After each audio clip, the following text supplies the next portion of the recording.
Welcome to the Hammer with Himebaugh. I'm Jan Himebaugh, and this week is week 5 of the Washington State legislative session. The powers that be recently gave me a teleprompter, which means I will read anything on it. And I mean anything. This week's hat comes from Olympia builder and remodeler John Irwin Remodeling and Custom Homes. John also was deeply offended by my usually piddly hammer and has loaned me this fancy pants hammer, which is a beauty, and hopefully the rest of you will stop snickering about the size of my hammer. And thanks to John for this 24-ounce titanium death stick and its appearance in the videos from here on out. John, thank you for the hat, the hammer loan, and your continued membership and active involvement at BIAW and at the Olympia Master Builders. We appreciate you. Also, the rest of you, send me your hats.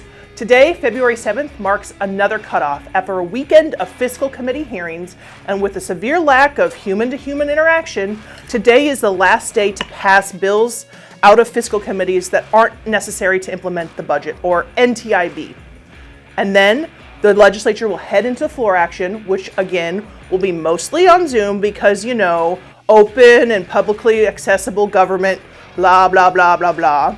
House of Origin cutoff is next Tuesday, February 15th. BIW's team continues to work on ensuring that homeownership opportunities exist for Washington families.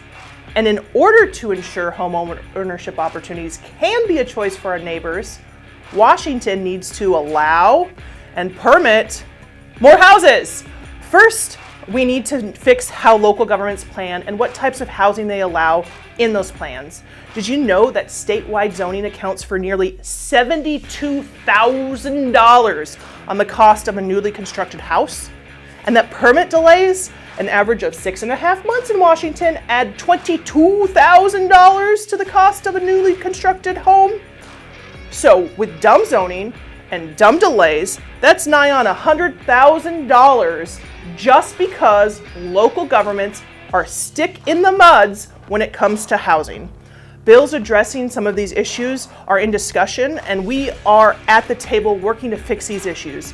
One such bill is Senate Bill 5964 from Senator Mullet, which would remove the site plan review for remodels not changing the footprint of a home, and also offer grants to local governments who expedite permit review to 45 days, does a bunch of other good stuff too. But unfortunately, there's also other terrible ideas that abound, including House Bill 1099 and 1117, which both have passed the House, but would add more requirements and planning to the Growth Management Act, like climate change and salmon recovery, and most egregious, a new net ecological gain standard, all adding to the already ridiculous zoning-induced costs onto the cost of a home, and likely adding further permit delays for exaction and mitigation review. Another non-land use issue that would devastate our industry is overturning the 2003 initiative barring labor and industries from adopting ergonomics rules in the occupational health standards. House Bill 1837 would do just that. Ergonomics is so incredibly individualized, and L&I shouldn't be making rules around it. And with that, we'll head to the floor action, continuing to fight for you and your ability to build homes for the people of Washington State.